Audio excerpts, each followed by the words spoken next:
Welcome back again. This is week 3.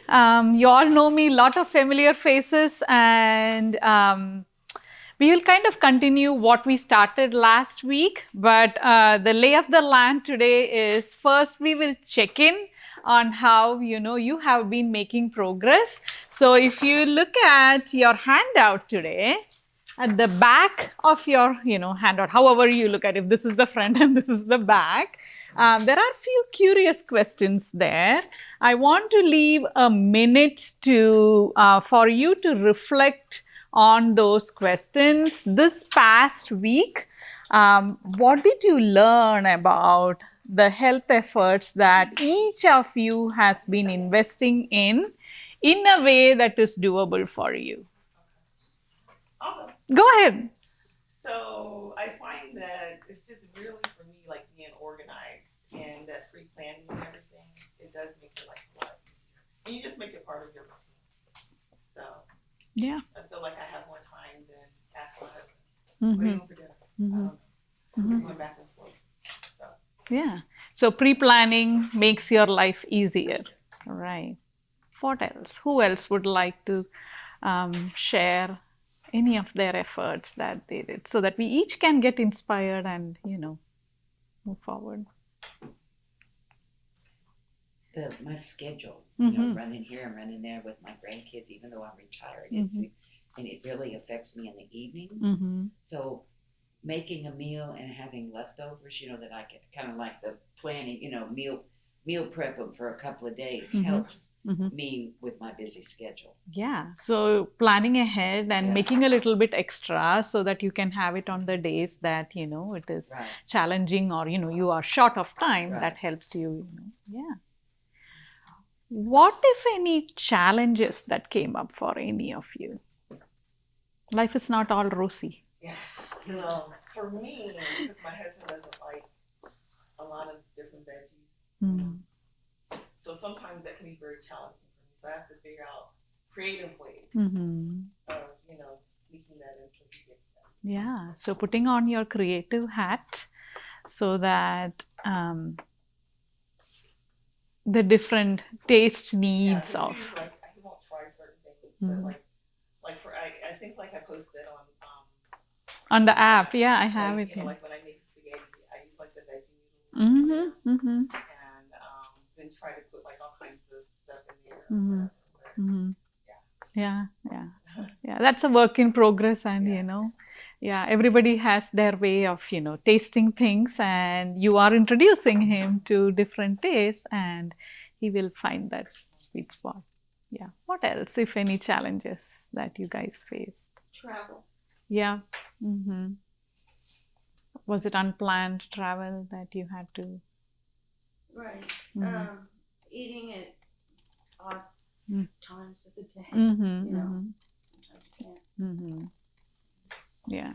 That was something that you figured out could have been better. Yeah. Right. Yeah. Thank you. So, whenever you face with any challenges, it's about looking curiously at it and then seeing how you can do better the next time, right? So with that, I wanted to give you a glimpse of what's happening out there in the app, right?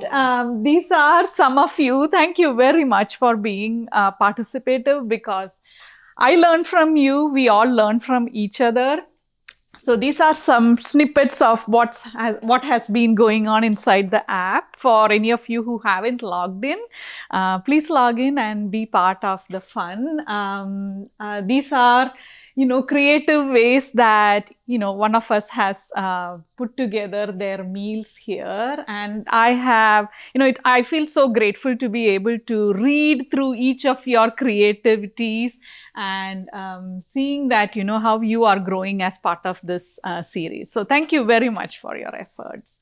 And I have had great pleasure in logging into Coach Catalyst, or for you, my coach, and seeing, your check-ins. Some of you have been like, rock stars doing it every day. Some of you are slowly figuring your way out, but know that, each of you have your own path and you're doing the best you can where you are with what you have. Right. So thank you very much for that. And just to give you a glimpse of what has been happening in the app this past week, there was a nudge in the app or a small lesson in the app on making your veggie bucket once a week. It's about planning ahead, keeping those veggies easily accessible so that they are one step closer to making it into your mouth and to your system.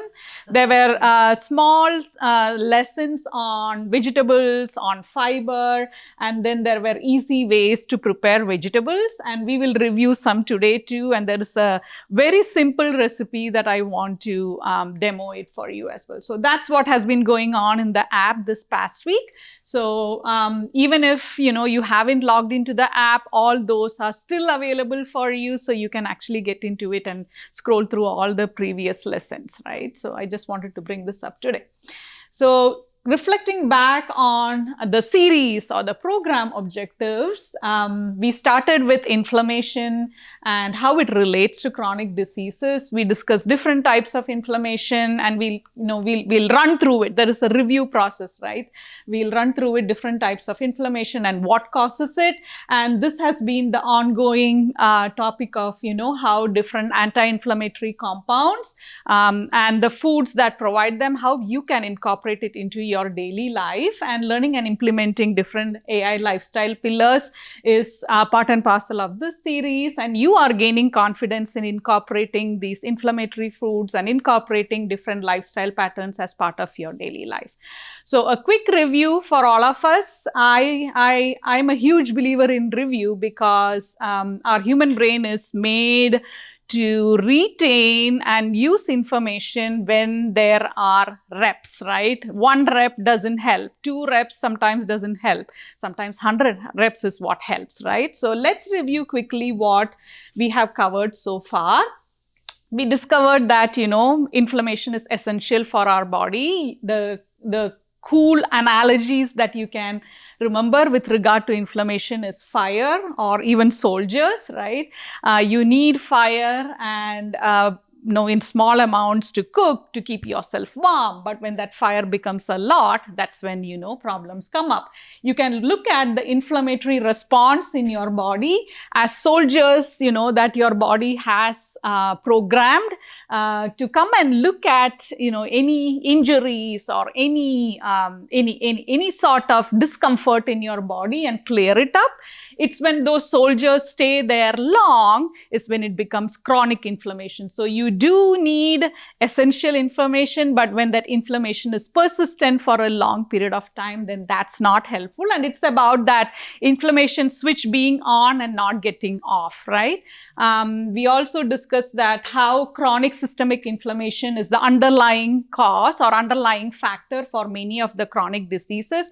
We discussed about one easily available lab that you all can ask your primary care provider, which is the high sensitive C-reactive protein, and we discussed about what is a good range. So anything less than 1 is awesome to shoot for. Anything that number greater than 10 is something to address, right? So that's a lab that you can ask your providers. How can you reduce inflammation? Of course, there are medications, steroids, ibuprofen, any of those medications can help with reducing inflammation, but they do come with side effects. But we have this beautiful lifestyle choices which come with positive side effects and none of the negative side effects to be able to handle your inflammation, right? We have been addressing anti-inflammatory foods for all the 5 weeks, pardon my typo there.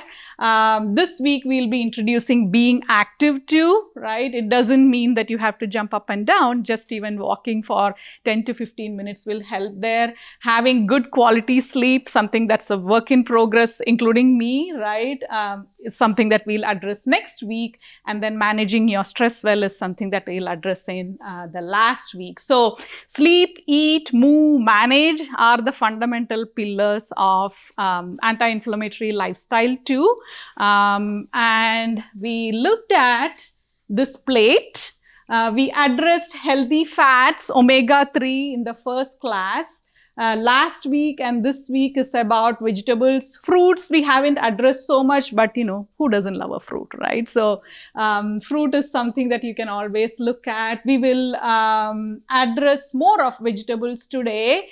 Whole grain, seeds and nuts are coming up, and then different types of protein with special emphasis on plant focused protein is something that is coming up. But this beautiful visual kind of, gives you an idea that sleeping, managing stress and sleeping, being active and having that, healthy plate is something that we all can strive towards to. Of course, if you're taking any supplements, always, under the supervision of your providers. So we started there with the omega-3s. We also looked at, omega-3s and omega-6s are essential fatty acids, meaning you have to eat it to be able to get it, right? And some foods that have omega-3s and that good ratio of 1:4 that we all are striving towards. How much omega-3 per day? 1 to 2 grams per day. American Heart Association recommends having fatty fish at least twice a week to be able to get those omega-3s, right? So those are, that's something that we reviewed. Last week, we started on the low glycemic vegetables and fruits. We curiously explored the different categories of vegetables. We also looked at fiber last week, that fiber is the skeleton of plant, just like how bones are skeletons of animals. Fiber is only found in plant products, and it's this, it's this component that is just fantastic at helping you feeling full and satisfied, regulates your blood glucose level, helps you go every day, helps in cleaning off toxins with the help of your liver, and also feeds the good gut microbiomes, right? Fiber is the food for the healthy bacteria in your body, and those healthy bacteria, oh my goodness, they are the magic, right? But if you are not having fiber-rich food, then those microbes do not get their food, right? We also discussed the 2 types of fiber, soluble fiber and insoluble fiber. Soluble fiber is something that bulks up. Again, it helps, regulate your blood glucose levels, also helps with your lipid levels in reducing your cholesterol. It works with the liver to take out any toxic nasties from your system through your poop. Insoluble fiber doesn't dissolve in water, but it helps, movement of food through your digestive tract and also helps promote regularity. So we are continuing with our adventure with vegetables today. What are we discussing today? It's week 3.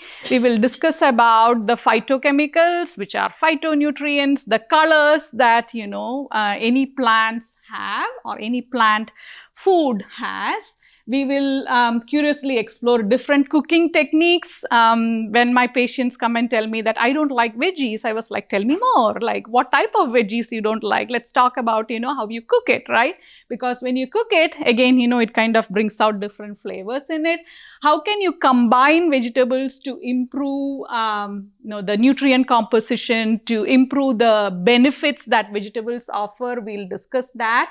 And of course, different cooking techniques starting from roasting, sauteing, blanching, steaming, whatnot, to incorporate vegetables as part of our daily eating pattern.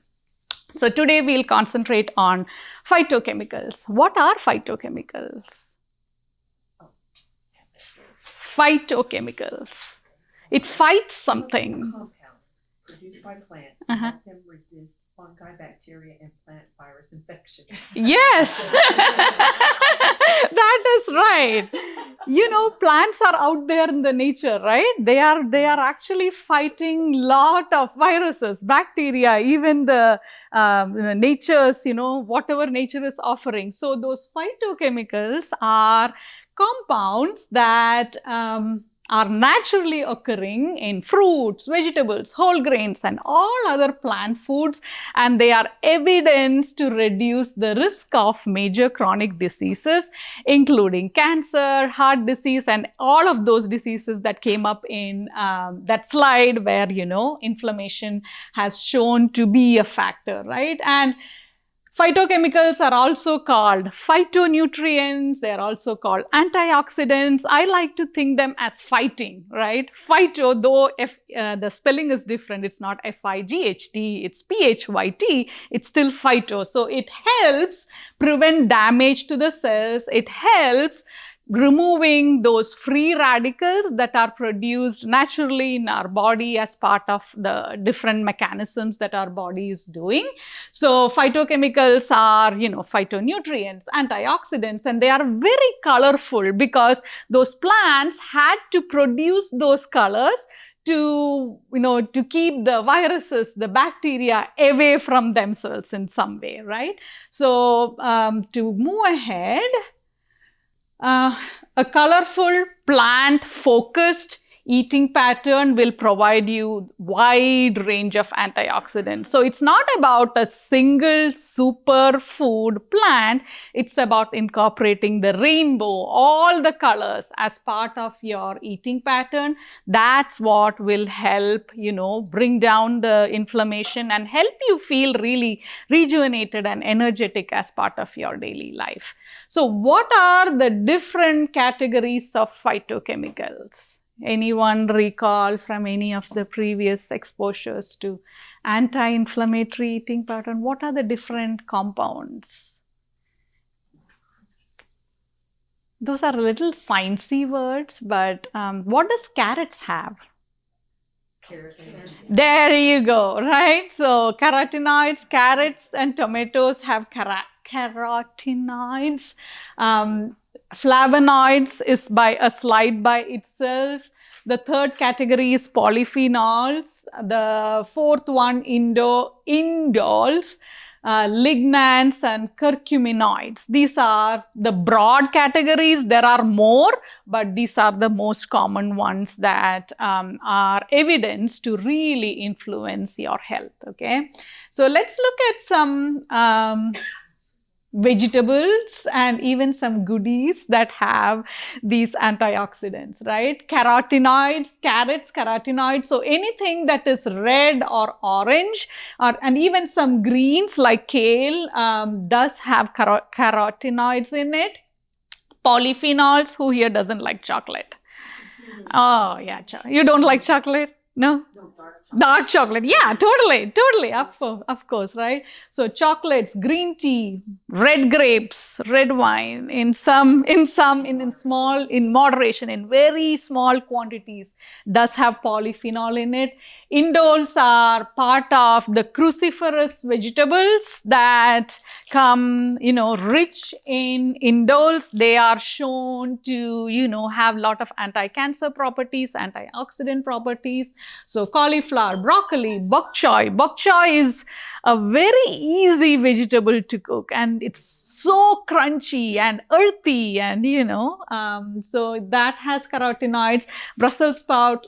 Indoles. Brussels sprout has indoles in it. Lignans actually come as part of nuts and seeds. So flax seeds, the whole flax seeds, this is like hemp seed, cashew nuts, pumpkin seeds, those have lignans, and of course healthy fats too as part of it. Curcuminoids come from curcumin, turmeric, right? And we will see how you can improve the effectiveness of curcumin by combining it with one other compound that helps curcumin to be part of your system for a longer period of time so that your body is able to get the benefits from curcumin, right? So this kind of gives you an idea about, see the color in there, right? So when your plate is colorful, when your eating pattern is colorful, you can be 100% sure that your body is getting the different antioxidants that are shown to help your system. Flavonoids, I felt, needed a slide of themselves, right? these are the different categories of flavonoids. You don't have to, remember what these are. This is pure chemistry. But if you can see here, alliums, right? If you remember from our last class, onions, ginger, broccoli, asparagus, leafy greens, those have the specific type of flavonoid called flavonols. They all are very flavorful. They add so much of flavor to your plate. Flavonols are part of chocolate, red wine, red grapes, black and green tea. Who here loves green tea? Yeah, and even black tea, sometimes chai, not chai latte, not chai tea, but just chai, if you're making that, has good flavonols too. Celery, parsley, oregano has another compound called flavanols. Flavonones are part of, citrus fruits and any juices. Anthocyanins, right? Cyanin is blue color or purple color. So those are part of any red and purple fruits and vegetables. And isoflavones are part of soy food. So there was some, I think one of our divas in one of the previous classes asked about soy, right? Is soy cancer, specifically those hormone sensitive cancers? No, you can definitely have soy foods. Those have phytoestrogens.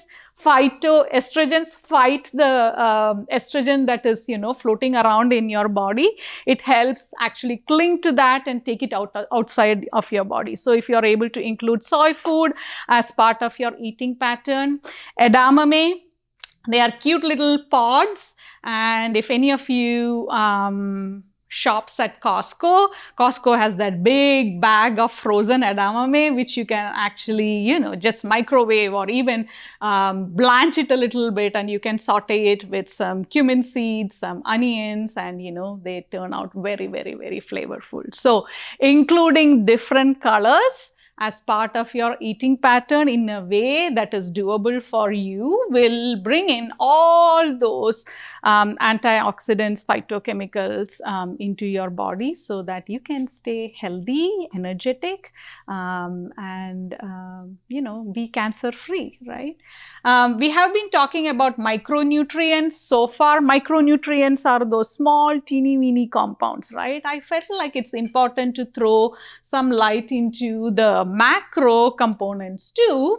Butternut squash, right? It's starchy, but it's yum. When you kind of bake it or roast it, it turns out really, really, really, really flavorful. But these are carbohydrate-rich vegetables, but they are complex carbohydrates, meaning, they are not going to go down your food pipe just like how water goes down. It's going to take a while because these have fiber too in it. So your blood glucose levels will not spike up. Your blood glucose levels will be regulated when you have carbohydrate-rich veggies, right? Corn is also a carbohydrate-rich veggie, but it is complex carbohydrate. So, if you're wanting to include that small section of your plate with some yum carbohydrates, feel free to do so, right? The second category is protein-rich veggies. We will concentrate on this in the next class. So any sort of, this is actually black-eyed peas, the one that we usually use at the beginning of the year. You can make it very, very yummy. She's you can make it very, very yummy, right, by actually sauteing it with some onion, some garlic, and even kind of squeezing some lemon on top. Kidney beans, last week we prepared vegetable taco soup, and it was really, really, really, very satisfying, isn't it? So kidney beans, edamame, those are actually protein-rich veggies. They are legumes. They are, even lentils kind of come into this picture. Of course, lentils will be both of this. No, all of these, they are rich. Means, protein is the biggest component there, but, it does have some carbohydrates too in there. And then the last one is, fat-rich veggies. Avocado is a fruit, right? So I'm like, fruit or veggie, I don't know, but, that's another one that has fat in there.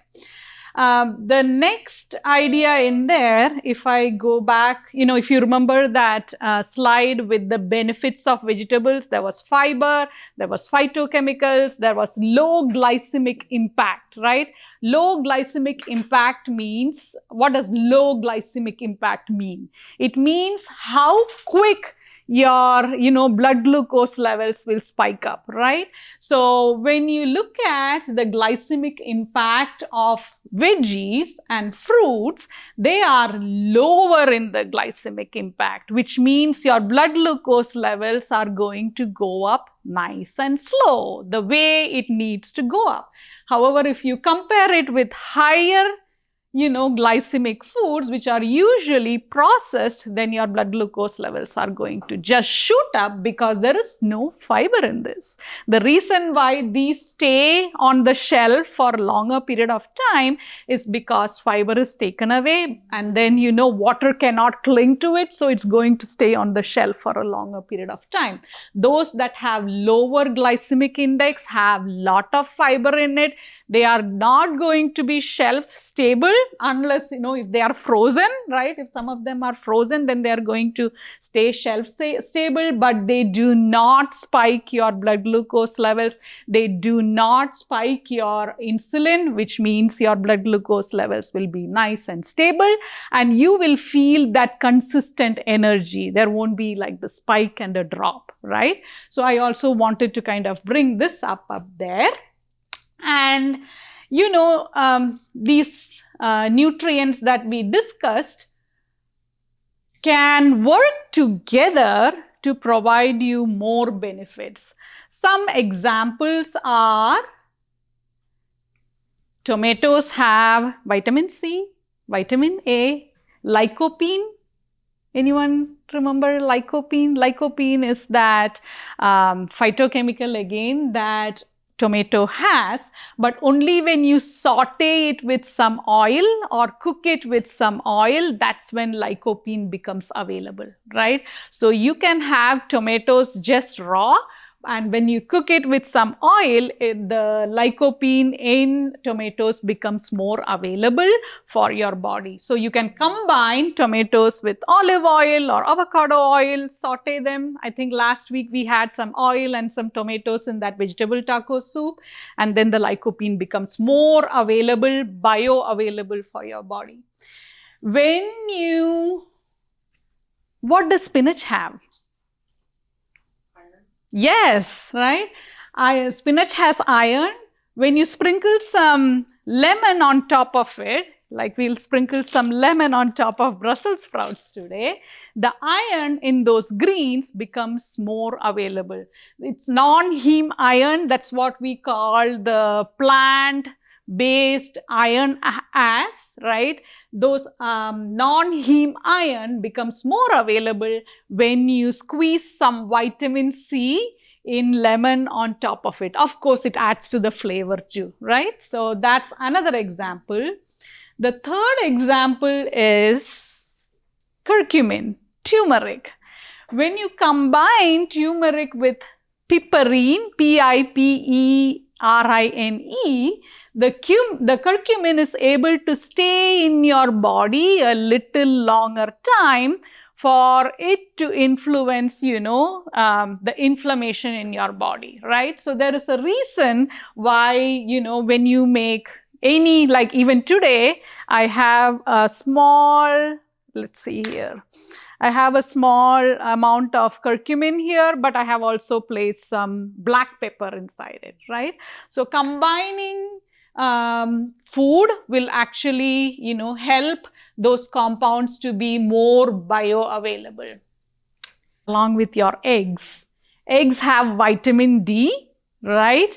And kale has calcium. One of the minerals is calcium. Vitamin D and calcium goes together, right? So that's why, when you are making some omelette or scrambling some eggs, put some greens into it so that, the vitamin D in the egg is more, can combine with calcium and your body can absorb calcium.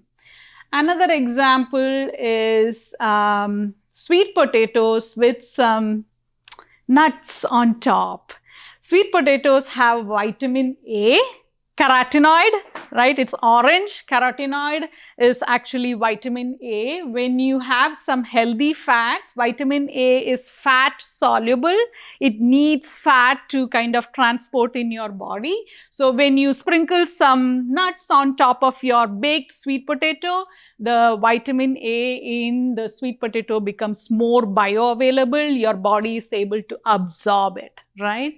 Another cute example is oats. We all like, I don't know about you, I sometimes like to make some milk with my oats. Sometimes, mixing some yogurt with your oats. Oats has fiber in it. Fiber is food for what? Gut. What is there in the gut? Yes, right? So microbes are probiotics, right? So your yogurt has probiotics in it. When you mix some, when you make oatmeal, if you mix some yogurt with your oatmeal, of course, there will be that tart, taste in it, but you're giving that healthy bacteria in your yogurt, some food there already, right? So you're going to help your bacteria good bacteria in your gut grow and do the wonderful things that it can, right? So what are some examples of food that you can incorporate so that your body is getting those synergies? When you're having smoothies, right, if you're able to put some frozen kale, right, as part of your smoothie, then, and some strawberries. Strawberries do have vitamin C, and then kale has iron. So vitamin C helps that iron become more bioavailable. So that's a way for you to, incorporate different foods so that your body can get the goodness from all of that. When you're making an omelette, adding spinach and bell peppers. Bell peppers have vitamin C, spinach has iron. It gets, much more bioavailable.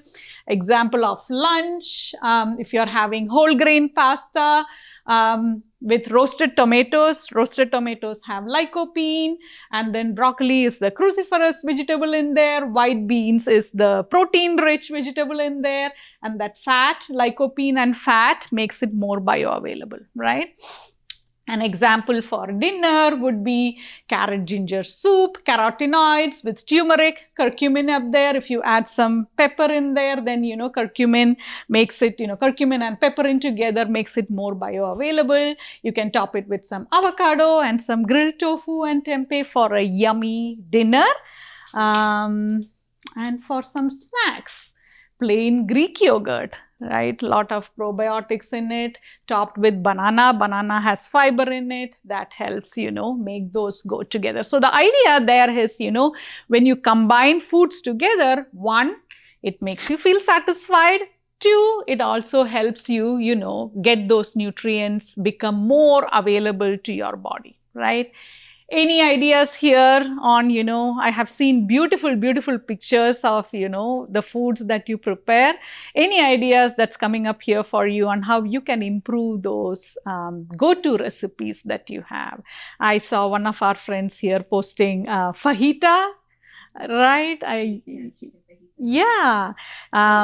It is very, very easy. You can, a curious thought that came to my mind is you can put some turmeric on top, and that will help, improve the flavor and also get you those compounds. So, this week, go and curiously explore how you can improve your already go-to recipes with some oomph, with some phytos inside it, so that you can, get more benefits from it, right?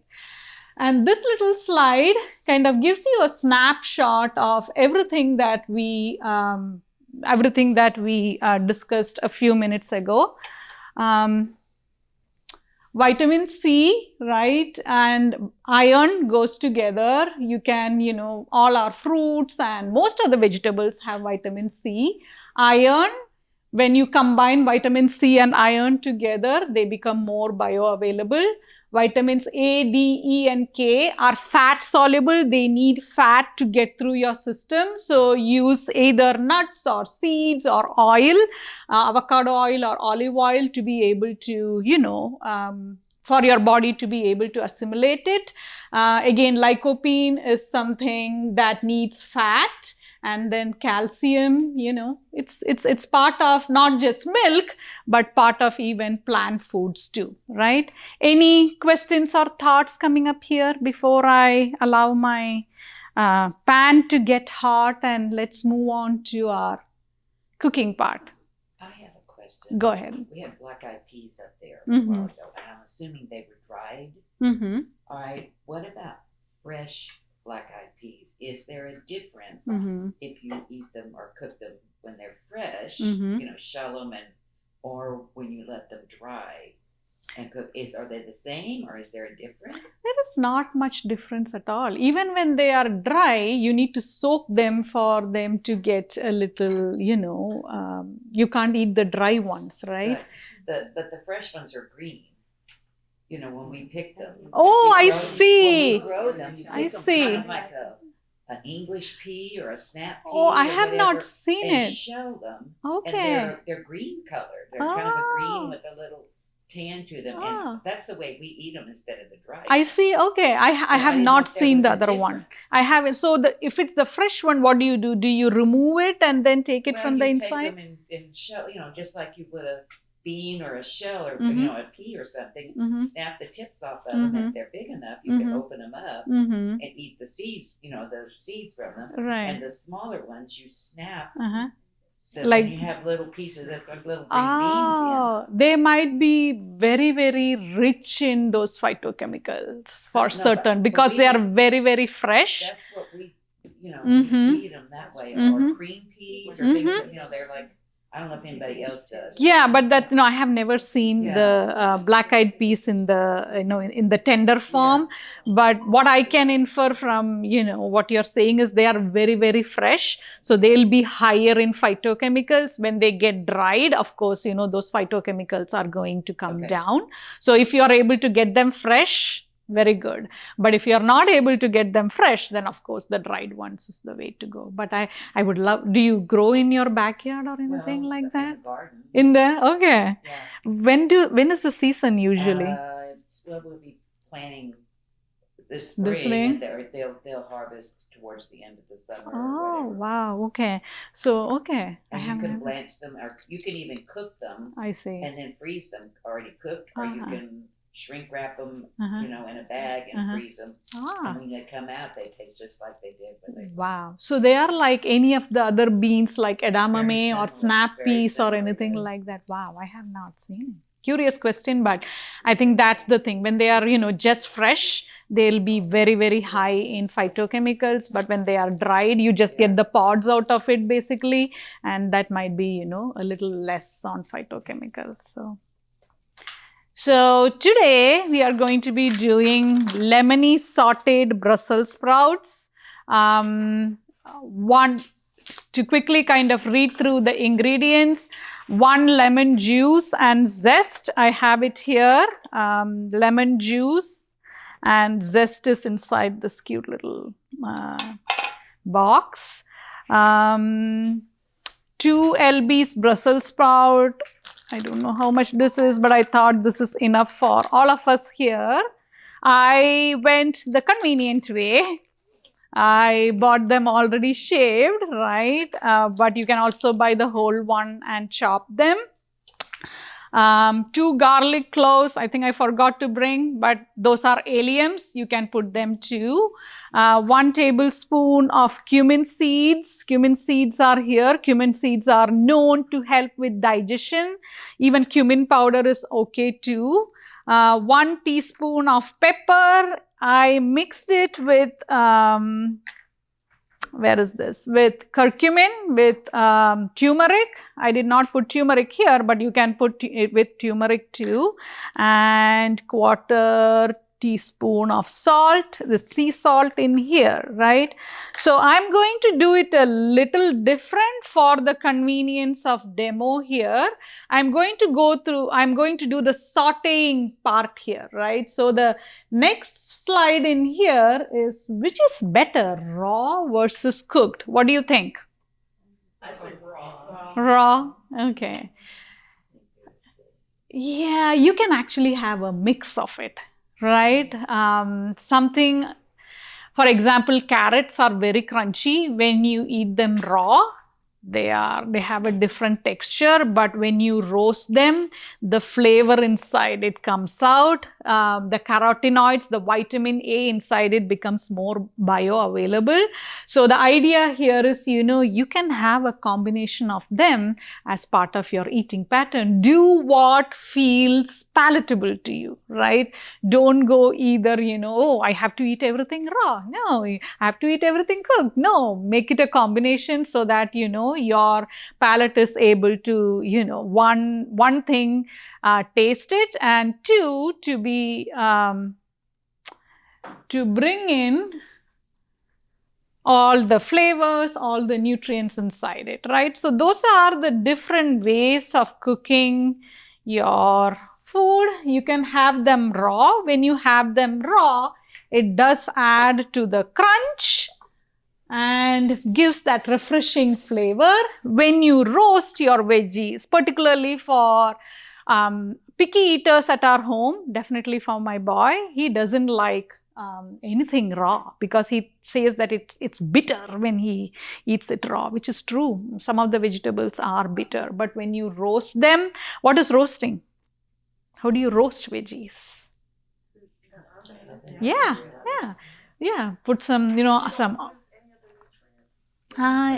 it loses some vitamin C, but other vitamins kind of, come to the forefront. So, we have to think more about what we are gaining rather than what we are losing, right?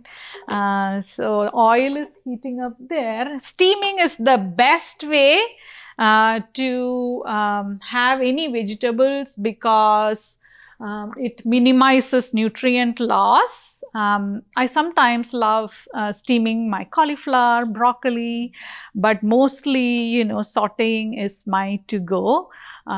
Because, that's easier. Blanching, if at all I'm using collard greens as a wrap for any of my dishes, I would blanch it. It helps preserve the color, flavor, and texture. But, here's a cute example. You can have raw carrots as part of your salad. So oil has heated up, putting cumin seeds. They will splutter. Do you hear the sound? Very tender sounds. Anyone here likes cumin, doesn't like cumin? Cumin is okay? Yeah, okay. So it's going to splutter for a few seconds. And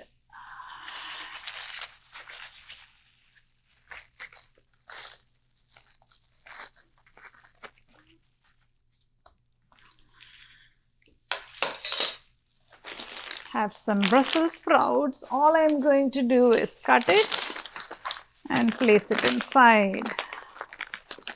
If you see, there is instructions behind this, skillet instructions.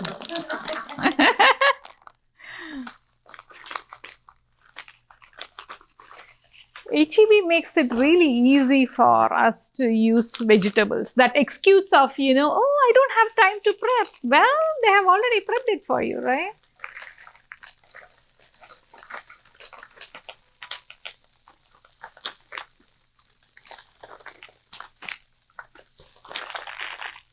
One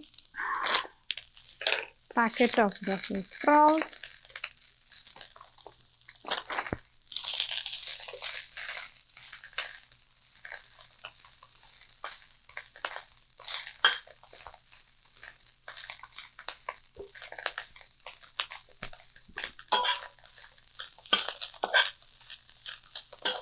Just kind of give it a nice stir. I'm thinking I need to put a little bit more because there are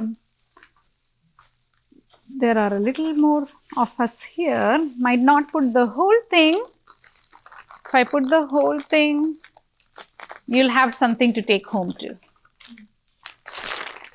The second bag of it.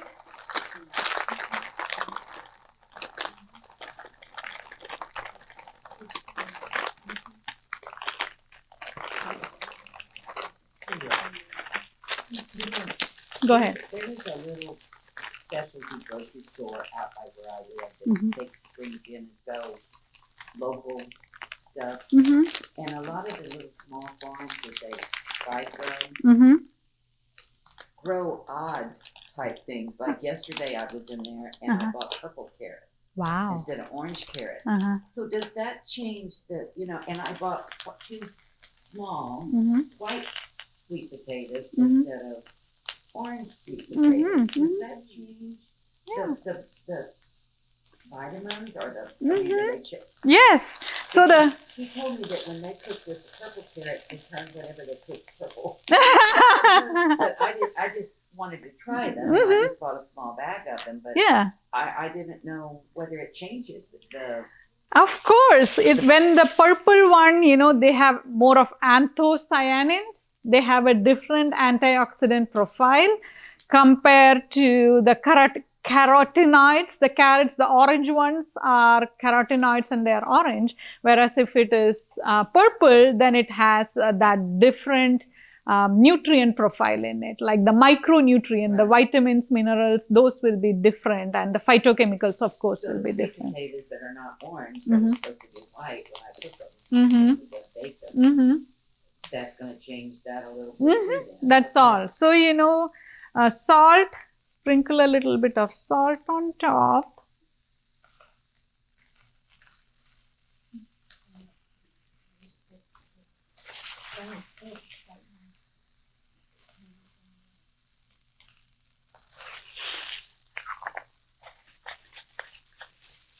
And little bit of stir in there.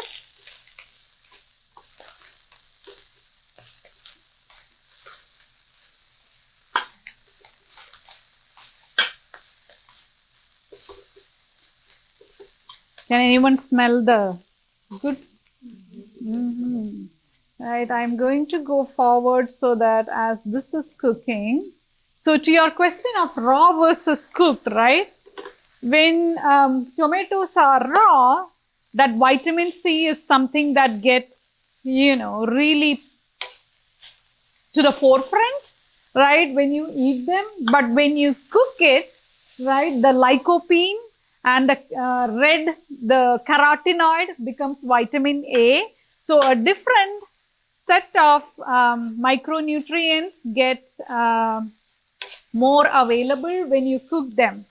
Broccoli, when it is raw, does have vitamin C, but when you cook it, it becomes easier to digest. For some of my clients who have thyroid condition, when you cook it, there are compounds called goitrogenic compounds in broccoli. They get, lost, which means for people who have thyroid conditions, when you cook it, cooked broccoli is much more better than raw broccoli in there, right? When you have raw carrots, they are high in vitamin C, but when you cook them, it becomes higher in vitamin A, right? So the idea here is to combine veggies in different shapes and forms. Don't go just with the notion that, raw is better or cooked is better. Have a mixture of them. And why do you use, this is something that's not even there. Why do you use salad dressings on top of salads? Of course, it tastes better, right? But most of the salad dressings have a fat, have an acid, right? And then, of course, there are those flavorings inside it, right? So the fat makes those carotenoids which are available inside any of the veggies in different proportions. Convert it into vitamin A and make it available for your body. The acid, again, of course, adds to the flavor, but the acid also helps in making other nutrients such as iron more bioavailable to your body, right? So that is that. And then, there is this question about heat and nutrient stability. Vitamin C, for example, gets leached. It's very sensitive to heat. So I haven't yet added the lemon juice to it. So vitamin C is sensitive to heat along with vitamin B. But those fat-soluble vitamins, for example, those in carrots, those in even, kale, those fat-soluble vitamins are more stable in heat. They don't get lost, right? So the idea here is, when you cook vegetables, there are some nutrients that become more bioavailable compared to others. Be open to experimenting with different ways of cooking vegetables and incorporating them. This is turmeric and added some black pepper to it. A little bit of it on top.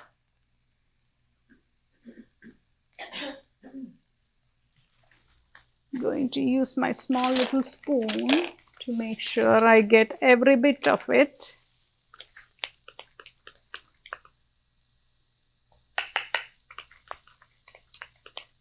So you can buy turmeric in root form. Mm-hmm.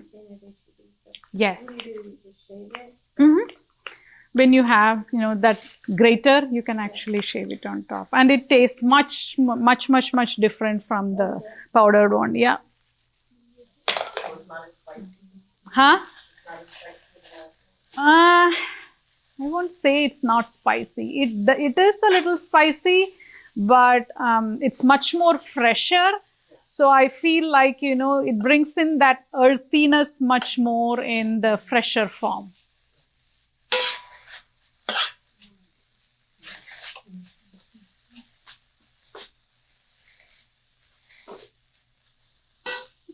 I just want to pull it up the heat a little bit better. And there are cold cooking methods as well.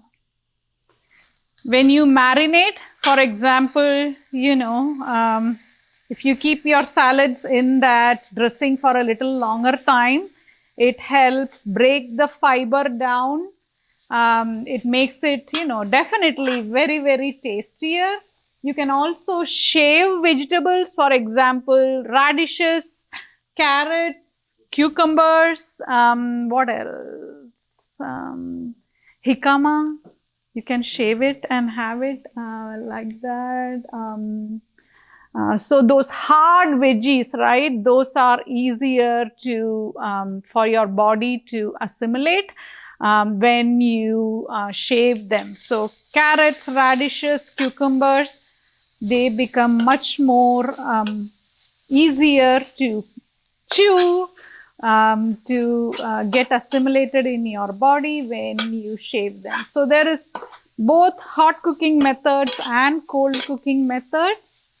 Incorporate it in a way that suits your routines, your needs.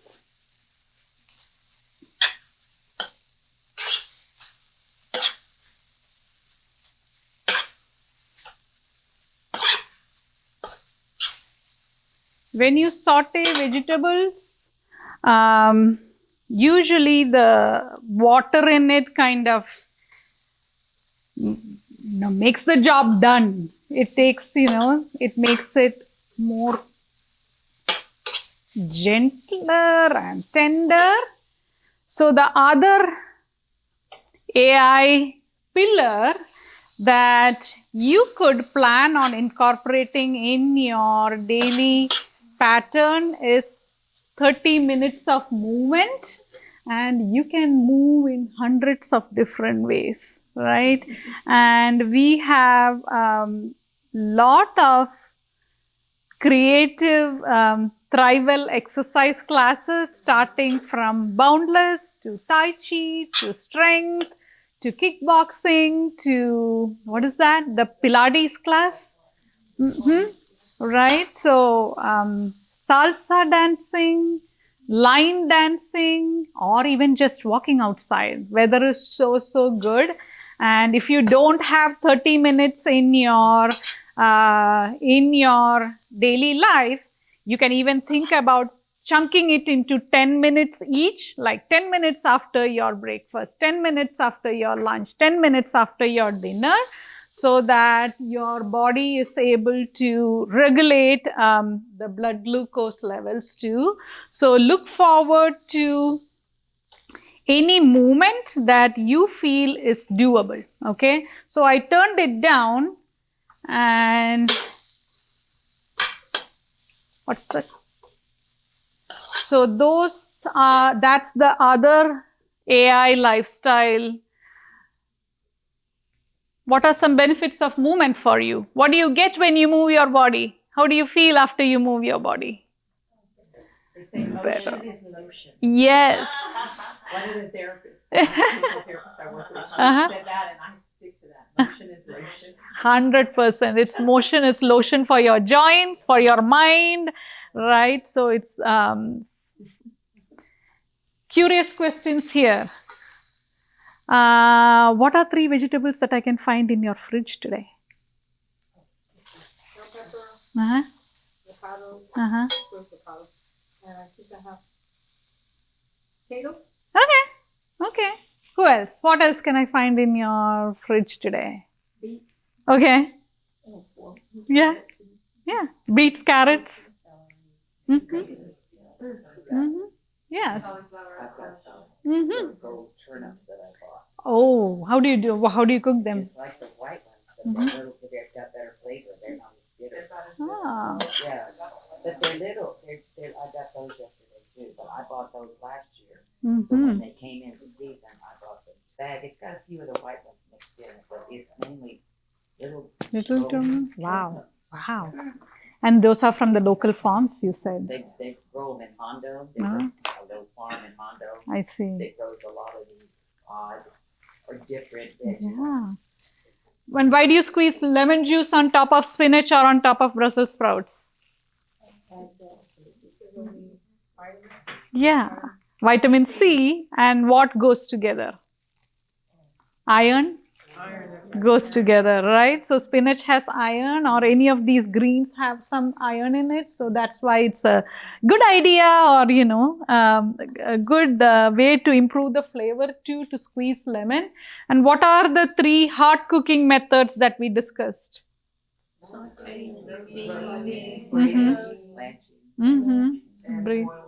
Yeah, boiling, steaming. Yeah, so for the upcoming week, here are the actions that will show up in your small little app. Everything in week 1 and week 2 remains the same. The one thing that you will add is 30 minutes of enjoyable or doable movement. Again, you don't have to take 30 minutes, you can chunk it. And even if you are walking inside the home, that is, movement as well, right? So thank you very much for your time. This will get ready in a few minutes. I will see you next Saturday. Thank you very much for everyone who are watching at home. Come for the class. Thank you.